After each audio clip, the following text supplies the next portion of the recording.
কাজিৰঙাৰ eco sensitive জনক লৈ মানুহে ভুল বুজিছে। বাহিৰৰ মানুহবোৰেও ভুল কথা কৈ আছে। মুখ্যমন্ত্ৰীয়ে ঠিকেই কৈছে, ইকো সেন্সিটিভ জোনৰ ভিতৰত খনন কৰিব নোৱাৰে। কিন্তু অতি চতুৰ মুখ্যমন্ত্ৰীজনে ইকো সেন্সিটিভ জোনৰ পৰিসৰ 1 কিলোমিটাৰলৈ হ্ৰাস কৰি কাৰ্বি আংলঙত শিল বালি খননৰ ভয়ংকৰ ষড়যন্ত্ৰ ৰচনা কৰিছে। কাৰণ শিৱসাগৰত এতিয়া শিল খনন কৰিব নোৱাৰে। গতিকে অবৈধ খননৰ বাবে নতুন ক্ষেত্ৰ বিচাৰি কাজিৰঙাৰ আশে-পাশে থকা এলেকাটো বাছি লৈছে। মুখ্য সম্পাদক নিতুমণি শইকীয়াৰ অভিমত অনুষ্ঠানত এই দাবী অখিল গগৈৰ।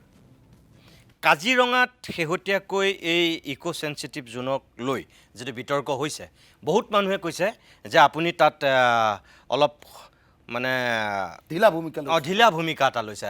আৰু বহুতেই কৈছে যে আপোনাৰ তাত অৰ্কিড উদ্যানখনৰ আপুনি এক্সপাণ্ড কৰিছে, যিটোৰ কাৰণে আপুনি নিজেও খলঠেকত পৰিছে, যিটোৰ কাৰণে আপুনি দুই নাও দুই ভৰি হৈ আপুনি মাজেদি এটা সুবিধাজনক নজনা মানুহবিলাকে কৈ আছে এইটো কথা।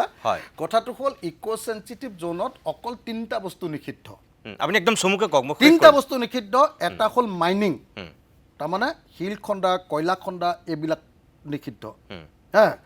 একচুৱেলি কাজিৰঙাখন আৰু কাজিৰঙাৰ চাৰিওপাশৰ মানুহবিলাকক ধ্বংস কৰি দিব পাৰে কাজিৰঙাৰ ওপৰ ফালে থকা চাউদাৰ্ণ পাৰ্টত থকা কাৰ্বি পাহাৰবিলাকত যদি শিল খনন কৰে। 2019 চনৰ পৰা সেইটো বন্ধ হৈ গ'ল।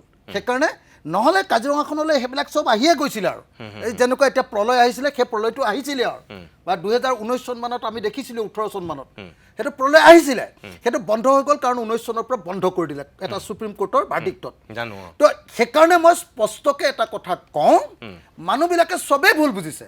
তাৰ লোকেল মানুহেও ভুল বুজিছে আৰু আমাৰ এই বাহিৰৰ পৰা যিবিলাকে কমেণ্ট দি আছে তেওঁলোকেও ভুল বুজি আছে।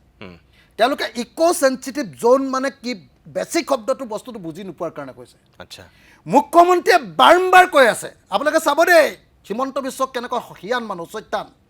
মুখ্যমন্ত্ৰীয়ে কৈ আছে যে ইকো সেন্সিটিভ জোনত অকল মাইনিংটো নিষিদ্ধ, কয়লা খান্দিব নোৱাৰে, শিল খান্দিব নোৱাৰে আৰু মাটি খান্দিব নোৱাৰে, হয়নে? এই 3টা কাম কৰিব নোৱাৰে। তাৰমানে এতিয়া সেই ইকো সেন্সিটিভ জোনটো সেই এলেকাবিলাকৰ পৰা আঁতৰাই দিবৰ কাৰণে যে অকল 1 কিলোমিটাৰ ল'লে, তাৰ অৰ্থটো হ'ল কাৰ্বি পাহাৰত এতিয়া শিল খান্দিব।